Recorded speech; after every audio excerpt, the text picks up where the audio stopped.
Amigos televidentes, muchísimas gracias por sintonizarnos y que de qué mejor manera iniciar la semana que disfrutando la entrevista 8 en punto. Esa noche, como ya lo comentaba en mi enlace con Teleprensa, vamos a hablar de una propuesta de ley para regular a los partidos políticos y por supuesto también vamos a estar analizando en el tercer bloque los resultados de los comicios electorales que el día de ayer se verificaron allá en el Cono Sur en Venezuela.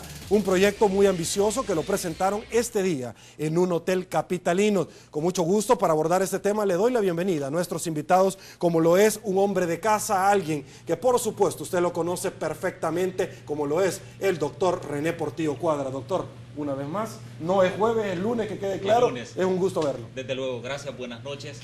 Es un placer siempre estar con Sergio y desde luego con el doctor Córdoba y con el doctor Germán Rivera. Así es, bueno, ya le dio un anticipo de prueba, como decimos nosotros. Por supuesto, nos acompaña también el doctor Ricardo Córdoba, quien es director de Fundaongo. Doctor, muchísimas Buenas gracias. noches, muchas gracias por la oportunidad de compartir a propósito de la propuesta. Gracias. También nos acompaña el licenciado Germán Rivera, quien es consultor asociado internacional.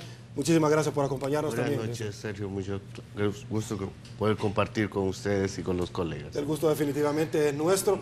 Y también importante darle la bienvenida a quien hace posible este primer segmento, quien es Banco Agrícola. Bueno, estamos de regreso, como ya lo había adelantado, un esfuerzo, un proyecto de ley para regular a los partidos políticos. Este día en un hotel capitalino se hizo la presentación oficial de un documento muy, pero muy valioso, del cual vamos a estar conversando esta noche. Para tener un poquito de contexto, les presento una nota que por supuesto nuestro equipo de noticias ha preparado de lo que sucedió precisamente en este escenario este día. Veámosla.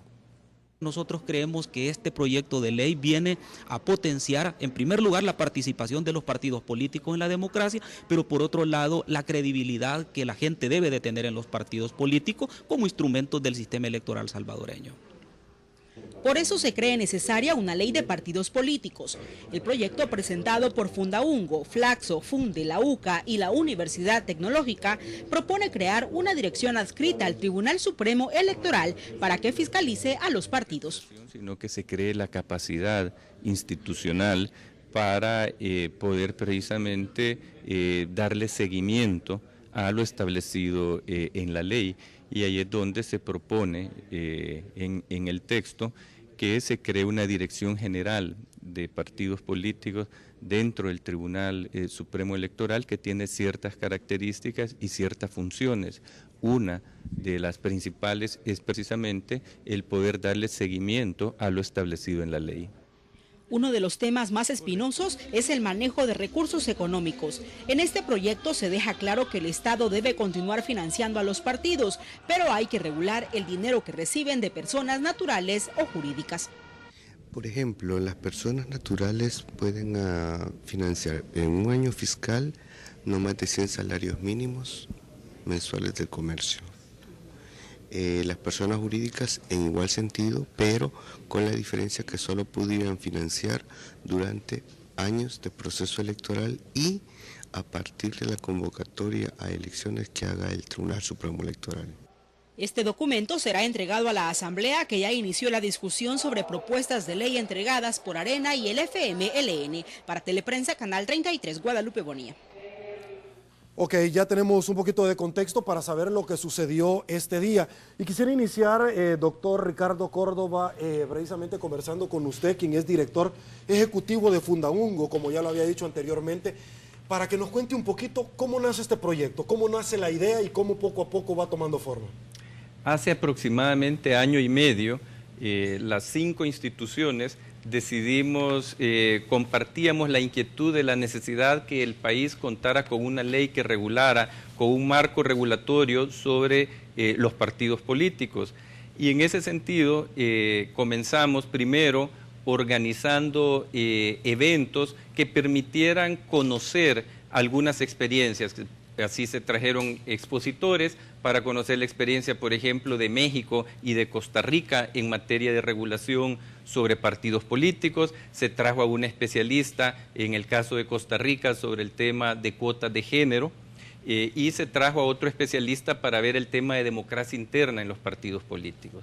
Esto se acompaña de la elaboración de 2 estudios. Uno de ellos es una revisión de la legislación comparada sobre los partidos políticos en América Latina, particularmente con mayor énfasis en los casos de México, República Dominicana, Brasil, Chile y Panamá. Y posteriormente se realiza en febrero de este año un foro al cual en el marco de la campaña electoral se invita a representantes de los partidos políticos para que presentaran sus distintas perspectivas sobre la ley y los distintos ámbitos de regulación. De manera tal que con estos insumos, los estudios realizados, con las conferencias, y vale la pena quizás señalar que no solamente se hicieron eventos públicos para que se conocieran las experiencias, sino que también se organizaron seminarios con representantes de los partidos políticos para que ellos tuvieran la oportunidad de conocer de primera mano estas experiencias.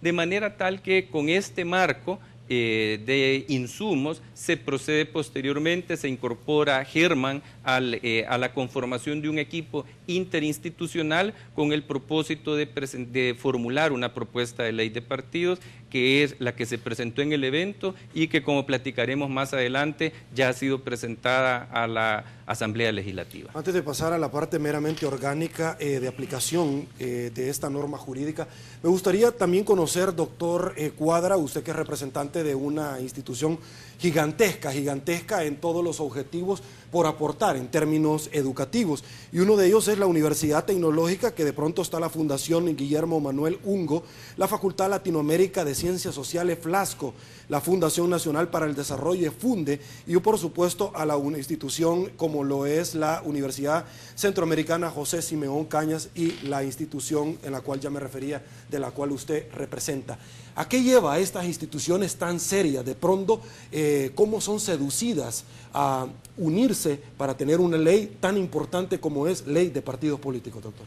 Bueno, Sergio, fíjate que Fundaungo, que es una de las instituciones no gubernamentales de mayor seriedad y de mayor trayectoria en el aporte jurídico, político, social, cultural en el país, nos invitó a formar parte de este consorcio, que justamente nos sentamos a platicar sobre la necesidad de una ley de partidos políticos, en primer lugar porque El Salvador es uno de los 3, 4 países de América Latina que no cuenta con una ley de partidos políticos que regule aspectos tan vitales para la democracia, más allá de los partidos políticos, como es el caso, por ejemplo, de la participación que deben de tener las mujeres en la política, pero no solamente votando, sino como actores fundamentales de este proceso, como es el caso de la democracia interna de los partidos políticos, que se expresa con toda su militancia, como es el caso, por ejemplo, de que no haya un ente rector especializado en la vigilancia y la coordinación de los procesos de los partidos políticos desde que nacen hasta que se extinguen, incluyendo su funcionamiento. Entonces nosotros platicamos sobre muchos temas y cómo en los procesos electorales anteriores esa necesidad se ha visto todavía más reflejada, y entonces nosotros tratamos de elaborar un proyecto que, como muy bien lo dijo el doctor Córdoba, obedece a todo un proceso de elaboración que va más allá de la simple redacción de un anteproyecto. Pero eso también es importante, Sergio, porque fíjate que nosotros en este esfuerzo del anteproyecto, nosotros teníamos 2 opciones, que son las 2 opciones que tiene toda persona natural o jurídica cuando a través de un consultor o de un consorcio hace un proyecto de ley. O haces una carta donde le pedís al niño Dios el modelo más bonito, sí, de régimen jurídico electoral de los partidos políticos, o haces todo lo posible para que la Asamblea apruebe todo lo probable. ¿A qué me quiero referir con esta segunda forma? A que este anteproyecto, como lo vamos a explicar en lo sucesivo, es un proyecto bastante aterrizado, es decir, que no solamente considera aspectos que solo porque los vimos en la legislación comparada los trajimos, no, sino que obedece a una rigurosidad y un análisis jurídico de nuestra realidad y de lo que realmente la institución podía hacer. Y un último punto, Sergio, es que hay temas sensibles, como lo vamos a explicar más adelante, que constituyen a nuestro juicio un insumo para discutir, habida cuenta que existen 3 proyectos de partidos, de la ley de partidos políticos, presentadas incluso por los mismos partidos políticos, de tal manera que este es un insumo más para la discusión. Para la discusión interna dentro de esos tanques de pensamiento. Correcto. Licenciado Germán Rivera, bueno, hablar de su persona como consultor, pero también como una trayectoria, muy pocos saben que usted, entre muchas instituciones, laboró al interior de la Corte Suprema de Justicia y la Sala de lo Constitucional. En esa línea y en esos conocimientos, la primera pregunta, partiendo de la Constitución de la República, su parte orgánica o dogmática, ¿cómo nos puede beneficiar a todos los salvadoreños, licenciado, una ley de partidos políticos, y qué garantías al final podría tener esta o qué nos ofrecería para todos los salvadoreños? Bueno, la verdad es que el actual Código Electoral tiene algunas regulaciones sobre los partidos políticos, pero lamentablemente es muy corta en relación a las necesidades que día a día tenemos. Por un lado, la Constitución reconoce a los partidos, les confiere una serie de derechos, es más, les ubica en una posición muy privilegiada respecto del Tribunal Supremo Electoral, pero más allá de eso no hay controles efectivos desde la Constitución hacia los partidos. Por ejemplo, el tema del financiamiento público tiene un control por la vía de la Corte de Cuentas, pero a la fecha esto todavía no se manifiesta. Entonces, así podemos ir observando que necesitamos tener una legislación que responda a verdaderos mecanismos de control, pero que no tampoco imponga reglas que vuelvan nulos a los partidos, sino todo lo contrario, que los fortalezcan, que el sistema de partidos logre sus objetivos dentro de una sociedad que va cambiando, y en esa lógica también que el ciudadano, los miembros de los partidos se sientan muy identificados y más cómodos con ellos. Una situación que muchas personas mencionan, licenciado, es que en algún momento los partidos políticos pareciera que tienen una posición dominante en el sistema que hoy por hoy es el que rige. Vamos a hablar de financiamiento, como ustedes mismos lo han dicho, porque en esta propuesta está contemplada también una cuota de género y una cantidad de elementos mismos, de los cuales ciertamente, como nuestros invitados han dicho esta noche, va a venir a enriquecer significativamente la discusión al interior del primer órgano del Estado. Nuestra primera pausa comercial. Al regresar, por supuesto, vamos a seguir conversando sobre esto y muchos temas más. Volvemos.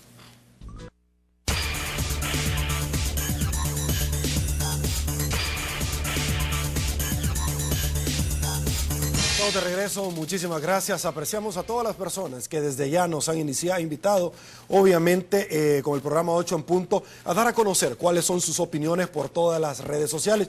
Si usted no lo tiene, pues bueno, usted puede adquirir, déjeme contarle, gratis su modem Wi-Fi y licencia de antivirus No 32 únicamente si usted lo contrata con $27 mensuales al contratar 2 megas. Para más información visite soyhappy.com y por supuesto va a tener toda la información para que usted esté conectado con Canal 33 y por supuesto con todos sus programas.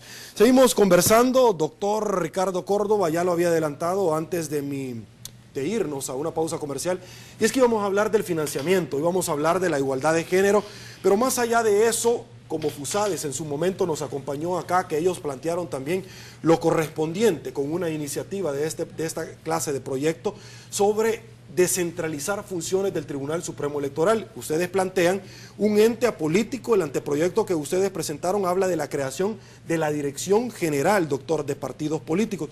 ¿Cómo funciona esto, doctor? ¿O cómo funcionaría si fuera el caso? De acuerdo.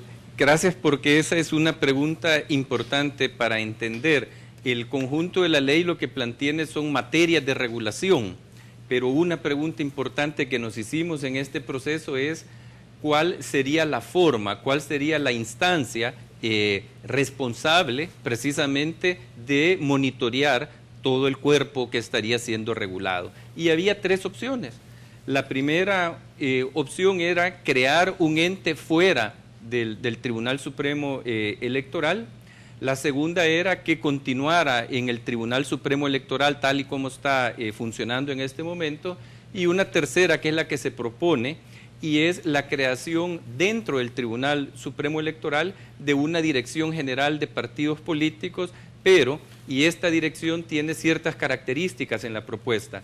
Por un lado, que los miembros tanto el director como los subdirectores que se especifica sean electos por concurso público. Es decir, el proceso de selección del personal responsable del monitoreo y de la aplicación de la ley se está planteando con ciertas características. Se define en la ley un perfil de estas personas, se plantea la realización de un concurso público, un nombramiento en ese sentido que permita a la Dirección General se le plantea una autonomía funcional y administrativa para el desarrollo de sus atribuciones, de manera tal que en la propuesta se le concibe con estas características y en el proceso de nombramiento, de selección de sus cabezas, dijéramos, tanto del director como de los subdirectores, se estaría buscando que podamos pensar en un mecanismo de concurso que permita la selección de las mejores personas para asumir esta responsabilidad. Ok, licenciado Rivera, ¿se ha contemplado dentro de este proyecto temas tan sensibles como la cuota o la igualdad de género para muchas personas? Porque en algún momento uno tiene la posibilidad a título personal de conversar con ciertos militantes de partidos políticos y ellos muy calladitos la boca, pero en silencio exigen primarias, exigen tener cuotas, que las mujeres en determinado momento, que son personas muy valiosas dentro de un partido político, puedan también tener la oportunidad, y no en una forma circunstancial, sino que en una forma ya arreglada, que puedan tener acceso también a una representatividad. ¿Por qué no? Efectivamente, el proyecto en este caso, en el artículo 45, se prevé la regulación de que los partidos tengan una cuota del 35% como obligación, en el que puedan las mujeres, por ejemplo, participar tanto para cargos de autoridades dentro del partido como para los cargos de elección popular. Pero esto es indistintamente, al final del articulado, lo que se plantea es que sea indistintamente del género. Ese sería como un mínimo a respetar. No se ha puesto una paridad de género, sino que se ha puesto una cantidad que pueda ser la base de la discusión. Entonces, generando con ello mayor acceso a los militantes de los partidos a que puedan tener esa oportunidad de ingresar a los organismos de dirección del partido y a su vez también poder participar en los procesos. Antes de que siga avanzando, licenciado Rivera, ¿por qué no una paridad de género en determinado momento? ¿Por qué un 35? ¿Por qué no un 40? Y le hago esta pregunta porque retomo lo que anteriormente ya decía. Hay ciertas personas dentro de los partidos políticos que a gritos exigen tener una participación predominante dentro de los partidos políticos en los cargos a los cuales usted estaba ya anteriormente mencionando. Es parte de la resistencia que pondrían y que paulatinamente podríamos ir avanzando en otro tipo de participación. Fíjese que nosotros lo valoramos de diferentes ópticas y la verdad es que en el escenario del hecho de aceptar que haya unas cuotas, eso ya sería bastante. Ahora, el tema es cuánto. Porque podríamos pensar en el 40, en 35, en 50. La verdad es que eso, pues a la hora del debate, a la hora de escuchar qué es lo que se pretende, este es un aporte nada más para que se genere ese debate. Ahora, nosotros quisiéramos paridad, pues, o sea, si fuera ese 50-50. 50-50, ¿verdad? Pero no lo vamos a llevar al extremo. Creemos que con un 35% se abre el debate razonablemente. Ok. Uno de los temas también muy sensibles y que tocan fibras, estructuras muy sensibles dentro de los partidos políticos, licenciado, es el financiamiento. He leído detenidamente este proyecto y al igual que muchos proyectos coinciden, convergen en este tema. De pronto el financiamiento, el rendir cuentas, esto me traía en algún momento la posibilidad de remitirme al pasado, cuando de pronto el Departamento de Probidad en el pasado, un jefe, por denunciar a un diputado que su patrimonio había acrecentado un 400%, fue prácticamente removido de ese cargo. El presidente actual de la Asamblea Legislativa dice que solamente 30 de los 84 diputados han rendido su declaración patrimonial. Es decir, ya siendo funcionarios, no como aspirantes, como esta ley podría regular. Ciertamente esto es algo muy sensible dentro de los partidos políticos. Claro, te quiero hacer, antes de contestarte la pregunta de forma directa, ¿cómo quedó regulado el tema de la participación de los géneros justamente en el anteproyecto de ley? Lo que nosotros planteamos es que ninguno de los géneros, hombres y mujeres, debe tener menos del 35% de participación. O sea, no es que hasta 35 deban de tener las mujeres o los hombres, sino que ninguno de ellos puede tener menos de esa cantidad. Es decir, es una regulación en positivo y no prohibitiva, justamente para tratar de que haya equidad en ese sentido. Lo óptimo, y ahí yo lo comparto plenamente, es de que ya en las candidaturas y en la toma de decisiones haya una paridad. Y solo te digo esto que justifica desde todo punto de vista lo planteado. Fíjate que el padrón nacional electoral lo conforma actualmente el 52% las mujeres. Eso significaría que si todas las mujeres se ponen de acuerdo en votar en un solo candidato, ese candidato gana en primera vuelta. Correcto. Imagínate el poder que tiene de convocar el voto de la mujer. Por lo tanto, creo que la paridad está solventada desde el punto de vista fáctico. Ahora, te quiero hacer otro comentario en el tema del financiamiento. En América Latina existen regímenes jurídicos electorales en donde no permiten, por ejemplo, el financiamiento privado, solamente el financiamiento público. En otros países, por ejemplo, solamente existe el financiamiento particular y no el del Estado. Nosotros en El Salvador adoptamos un modelo mixto, de tal manera que a través de la deuda pública el Estado le otorga cierta cantidad de dinero por voto obtenido a los partidos políticos para que puedan realizar su actividad. En eso nosotros estamos totalmente de acuerdo, así como también en el anteproyecto se contempla la posibilidad de que siga existiendo un financiamiento privado. Lo único es que ese financiamiento privado debe tener en primer lugar algún nivel de exigencia sobre la procedencia de ese dinero. Y también tiene que haber algún límite máximo para tratar de contribuir, porque si no, vamos a tener partidos políticos que legalmente son iguales y son desiguales al momento de ser financiados. Nosotros proponemos de que en el caso del financiamiento privado se haga una bifurcación entre personas naturales contribuyentes y personas jurídicas. En el caso de las personas naturales, hasta 100 salarios mínimos del sector comercio pudieran contribuir al partido político. Y en el caso de las personas jurídicas, hasta 100 salarios mínimos, pero únicamente en los procesos electorales. Y sobre el tema, por ejemplo, del control del financiamiento de las campañas, que es un tema importantísimo, nosotros estamos proponiendo... Para determinar si es campaña o no adelantada. Bueno, quizás no tanto para saber si es campaña adelantada o no, porque ya la Constitución establece los plazos. Sí. Es decir, más claridad que esa, imposible. Sí, lo que pasa es que los políticos a veces como que piden más claridad todavía, un foco de esos reflectores que les diga claramente esto es, por más que ya esté claro en la Constitución. Lo que pasa es que, mira, aquí también nosotros somos pragmáticos. Son los partidos políticos los que se están autorregulando con este proyecto de ley. No es fácil decir, este es un proceso en el cual estamos pegando pasos pequeños pero certeros justamente en la regulación. Y una última consideración, nosotros planteamos en el anteproyecto que hayan mecanismos de control que verifiquen justamente cómo los partidos políticos obtienen e invierten esas cantidades que reciben. Por ejemplo, te cito dos: crear un sistema contable de acuerdo con los principios y reglas técnicas contablemente establecidas por la legislación común. Digamos que eso es lo mínimo, pues.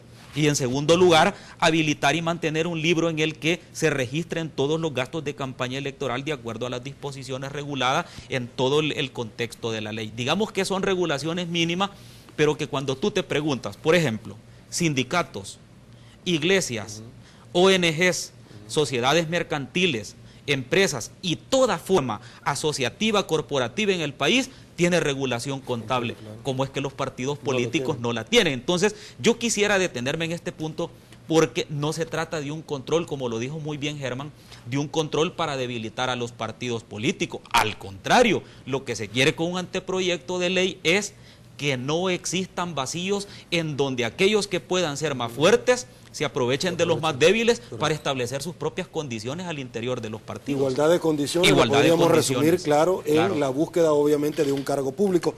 Ya obviamente hemos escuchado a nuestros invitados esta noche que nos han expresado cuáles son los elementos distintivos de este proyecto que pretende ser discutido al interior de la Asamblea Legislativa a cabalidad y poder llegar obviamente a un instrumento que regule en igualdad a todos los partidos políticos.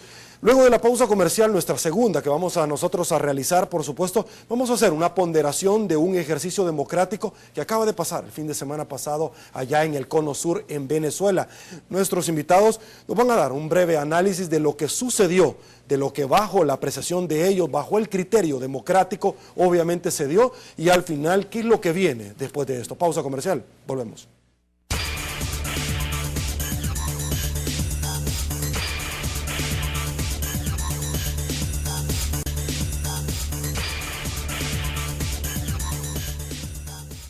Mire, yo esta mañana dije que para saber ganar hay que saber perder. Y bueno, el pueblo, para mí la expresión del pueblo, para mí lo que el pueblo diga es sagrado. Y para mí la palabra del pueblo siempre tendrá de mi parte respeto. Nunca ha pasado por mi mente hacer algo distinto a lo que el pueblo diga. Yo soy un servidor público y creo que a lo largo de estos meses demostré mi compromiso con Venezuela, con los venezolanos. Yo quiero agradecerle profundamente a los más de 6 millones de venezolanos que hoy me dieron su confianza.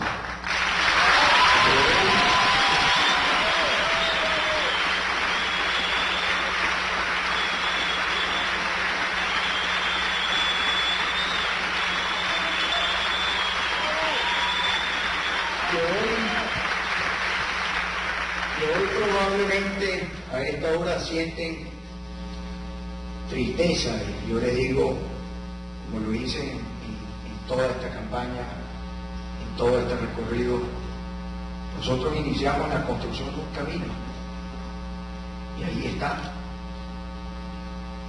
están más de 6 millones de personas que están buscando un mejor futuro.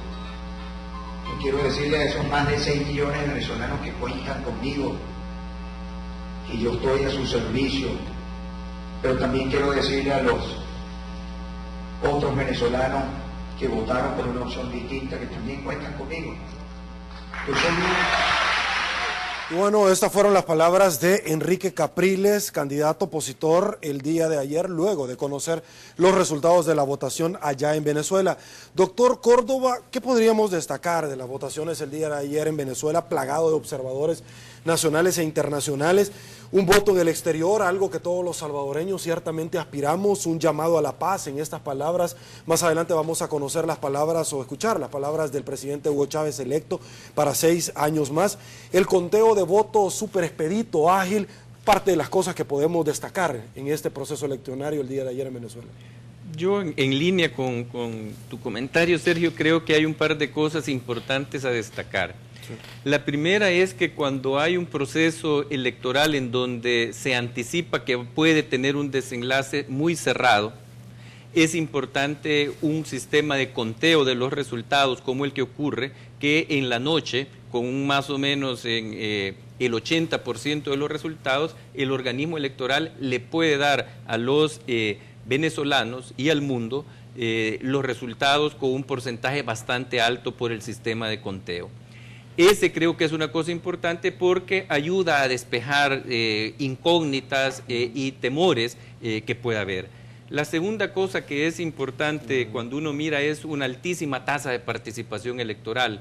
Probablemente, de acuerdo con lo que el organismo electoral explicaba, este proceso, cuando ya se consoliden los datos, va a mostrar una de las tasas más altas de participación en el caso venezolano. La tercera es que Venezuela ha venido implementando el voto en el exterior y uno puede y ha podido ver en la cobertura de noticias de ir viendo cómo en distintas ciudades y países los venezolanos en el exterior tenían posibilidad de ejercer el sufragio, y ese es un tema que para nosotros como los salvadoreños es un tema al que todavía estamos aspirando.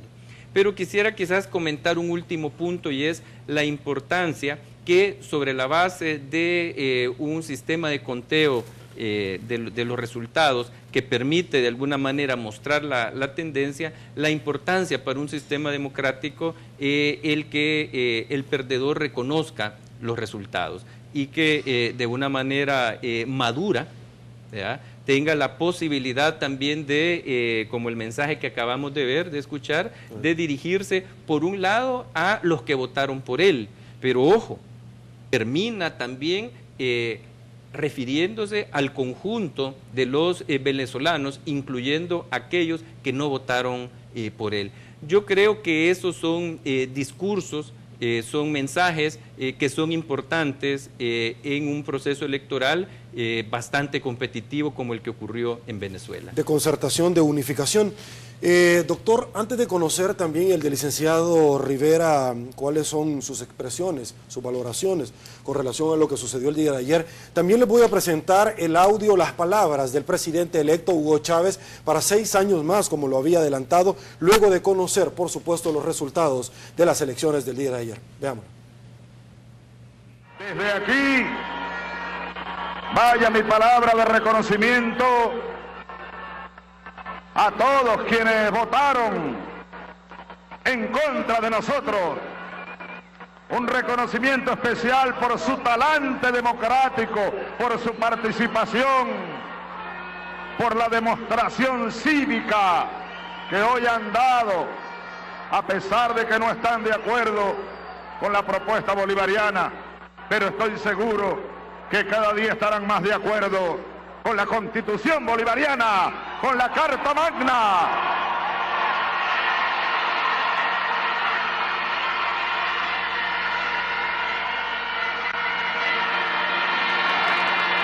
Por eso comienzo felicitándoles a ellos y a ella, y también felicitar a la dirigencia opositora, porque han reconocido la verdad, han reconocido la victoria del pueblo.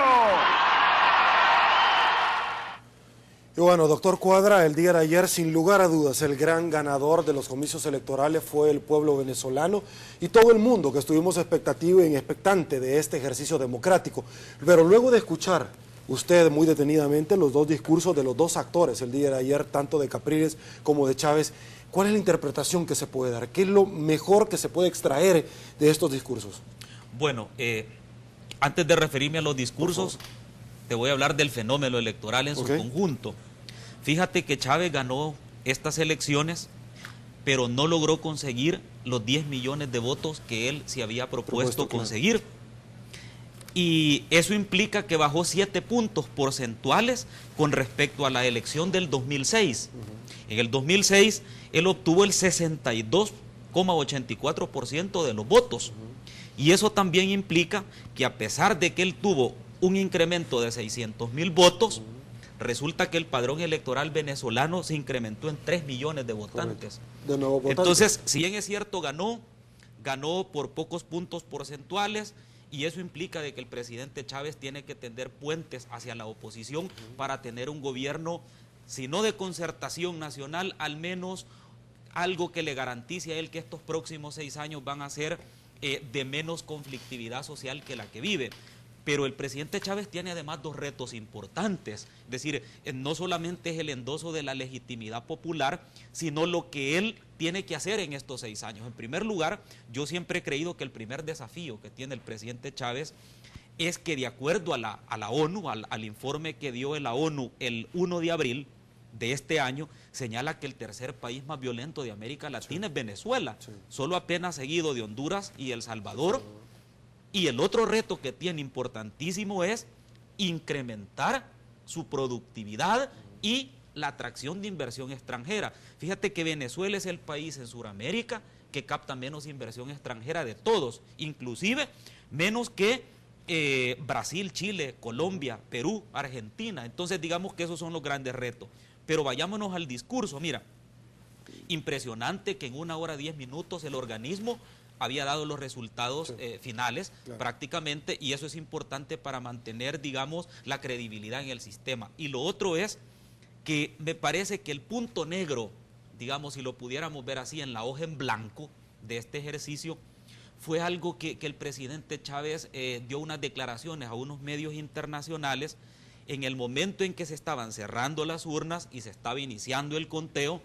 Él hizo un llamado a las Fuerzas Armadas y a la policía a mantenerse alerta. Entonces, me parece que esas declaraciones del presidente no fueron lo más felices porque no las hizo en su calidad de presidente, sino como candidato. O sea, fue, digamos, lo menos oportuno haber dicho eso porque se podía interpretar como una presión hacia las personas que estaban contando los votos. Pero termino revalidando tus palabras. El gran ganador es el pueblo venezolano que se volcó a las urnas, emitió su decisión y ese es el gobierno que ellos decidieron. Así es, definitivamente que sí.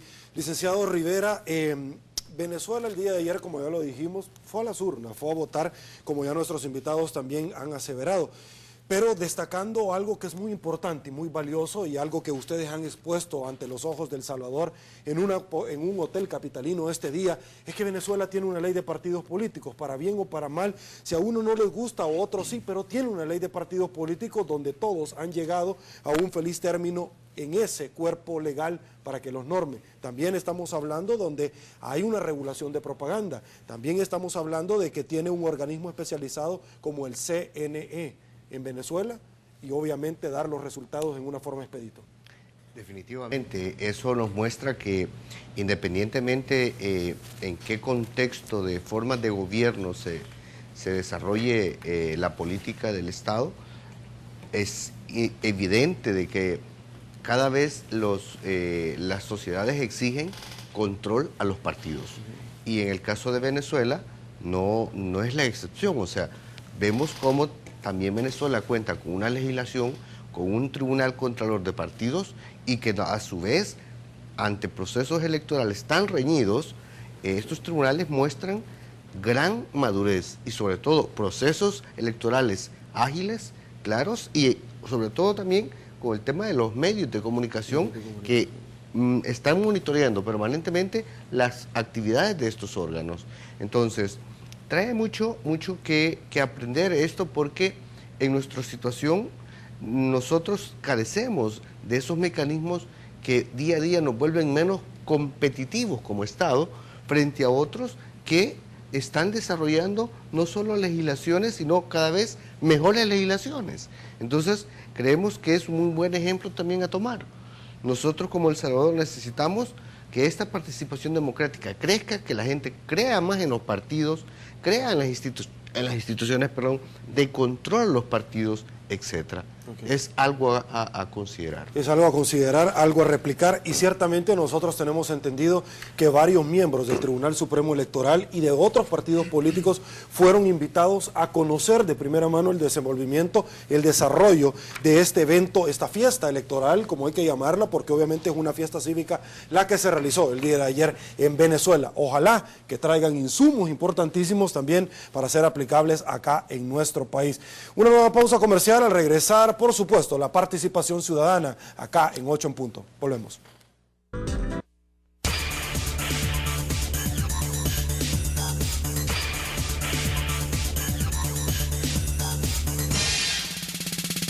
Muchísimas gracias por su preferencia, ya lo habíamos adelantado, la participación ciudadana es la que se viene a continuación. Para eso, con mucho gusto, le doy la bienvenida a mi productora, Georgina García. Buenas noches, Georgina, ¿cómo está? Buenas noches, Sergio. Buenas noches también a nuestros invitados. Elías Hernández dice, en dicha ley deberían de prohibir a un diputado reengancharse por más de 3 años y menos saltando como mono, dice, de un partido a otro. Ulises Rosa dice, partidos convertidos en clicas legislativas son machos sin dueño, que difícilmente aprobarán algo que los limite y controle. ¿Qué tiene que pasar para que la Asamblea Legislativa apruebe este proyecto de partidos políticos? Digo, para que no quede engavetada una iniciativa tan crucial, dice por acá. Gina pregunta qué posibilidades tenemos, dice, de que los diputados aprueben la transparencia en el manejo de sus fondos, cuando en la Asamblea un partido naranja ha sido acusado de gastar más de lo que les corresponde en este órgano del Estado, si no se ponen de acuerdo con el fiscal ni con los préstamos de los 800 millones, dice. Vale, dice, buenas noches, los felicito por el programa de alto nivel que tienen. Quiero saber cuál es la importancia para los ciudadanos de la tercera categoría, en qué nos beneficiaría esta ley. Muchas gracias. Entrevistas, dice, cómo califican en general el proceso electoral en Venezuela, más allá de quién ganó y quién perdió. Los procesos electorales también hablan de la democracia de los países. ¿Qué nos pueden decir al respecto? El doctor Cuadra dice, buenas noches, es urgente esta ley para establecer aún más el Estado de Derecho. La democracia salvadoreña aún juega chinchín, dice. Una ley de estas es buena, como es bueno que la partida secreta del presidente, sea quien sea fiscalizada por la Corte de Cuentas, dice, y que se lleve el control estricto de los ingresos y egresos. Hasta acá llegamos con los comentarios. Buenas noches. Muy buenas noches, Georgina, y agradeciendo a los amigos televidentes, por supuesto, de tomarse el tiempo para hacernos llegar sus preguntas y sus inquietudes. Inicio con usted, doctor Córdoba, sobre su comentario, por favor. Mira, yo quisiera comentar dos cosas. La primera es retomar la importancia de los partidos políticos en un sistema de democracia representativa como el nuestro, porque los partidos tienden a verse de repente en la campaña electoral, un poco antes de algún proceso electoral, y el enfoque de la ley es ver y entender a los partidos políticos como instituciones permanentes, es decir, y en ese sentido tiene, y se plantea ahí, por ejemplo, tienen entre las cosas que se plantean en la ley la importancia de dar formación política a sus miembros.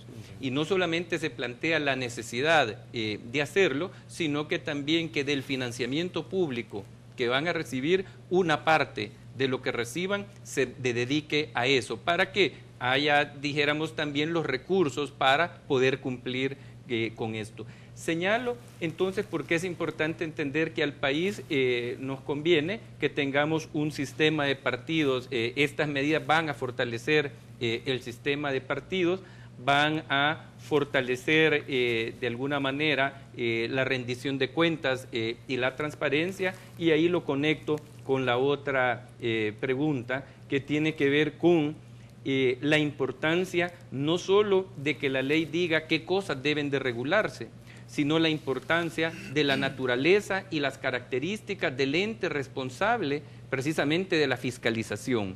Y ahí volvemos a un punto que comentábamos antes, y es esta propuesta de crear una dirección general de partidos políticos que le permita tener las mejores condiciones de independencia y técnica para el desarrollo de su labor. Ok, ¿sus opiniones, licenciado Rivera? Bueno, la verdad es que estamos hablando de una deuda que tiene el país y de que ya se ha manifestado la sociedad sobre que es el momento de hacerlo. Creo que las reformas electorales que se produjeron para marzo de 2012, en un sistema como el nuestro, que la Constitución manda al ciudadano como heredero soberano, ya no tienen una vuelta atrás. Hay que apostarle a que estas reformas deben de irse consolidando, y los partidos deben también comprender que legislarles o que ellos autolegislen su función también no les va a terminar anulando como partidos, sino todo lo contrario. Reformas que ciertamente se deben de materializar y que la Sala de lo Constitucional estableció. Lic, ¿sus impresiones? Bueno, te quiero comentar que hace 10 años haber planteado un anteproyecto de ley de regulación de partidos políticos hubiera sido una mala palabra. Santa Inquisición. Imposible. Pero la evolución del país y su sistema democrático ha permitido que también los mismos partidos políticos, y me refiero a los dos partidos mayoritarios, incluso hayan planteado su propia propuesta de ley de partidos políticos, y eso es sumamente agradable y fundamental para la democracia en el país. Yo te quiero comentar por el correo que enviaron sobre el tema de cuál era mi apreciación con lo de Venezuela. Hay algo que me llamó la atención y ojalá aspiremos a eso nosotros. Si ustedes se fijaron en las noticias internacionales, en cada junta receptora de votos había una computadora personal, había una laptop. Y eso permitió que en hora 10 minutos, hora 20 minutos, los resultados del 80% estuvieran procesados. Ojo, en un país de 28 millones de ciudadanos, con una extensión territorial 11 veces mayor que la nuestra. ¿Qué indica eso? De que esas experiencias en donde se han informatizado los procesos de conteo de votos es sumamente importante. Y una última consideración. Yo creo que toda ley de partidos políticos tiende no solo a democratizar a los partidos, sino también a darles mayor fuerza en la competición. Yo siempre he dicho una cosa y quiero poner el símil, con esto concluyo. El mejor plan de mercadeo de una empresa es respetar la ley de protección al consumidor. Igualmente creo aquí, la mayor fortaleza de un partido político y de la democracia es que hayan regulaciones sobre su actuación. Y ciertamente, doctores y licenciados, nos vamos a quedar muy pendientes para darle el impulso y obviamente darle el seguimiento cuando sea presentado ya oficialmente ante los diputados de la Asamblea Legislativa con iniciativa de ley y que obviamente entre en todo este tema, ejercicio, como es la discusión. Llegamos al final de la entrevista 8 en punto. Muchas gracias, Quedo Sergio. pendiente para el jueves con usted, por favor. Por supuesto, nos vemos el jueves y al padre Tojeira ya no me va a ver con corbata, solo de estas, padre. Solamente de ese color, Sí, porque sí, el padre... sí, porque aquel día confundió morado con rojo. Y el doctor Lorenzana también, a veces se pone bien sensible con los colores, no sé por qué. Doctor, un placer tenerlo acá, Sergio, gracias. Gracias por la invitación. Licenciado, muchísimas gracias por acompañarnos. Señor. Permítame, me desplazo para despedirme como Dios manda. Un placer. Gracias, amigos televidentes, a ustedes también por habernos sintonizado de principio a fin. Que tengan un feliz y hermoso inicio de semana, pero quédese con nosotros porque a continuación se viene Solo Fútbol. Será hasta el día de mañana. Muy buenas noches y que el Señor, por supuesto, como todas las noches le digo, que nos bendiga a todos. Hasta mañana.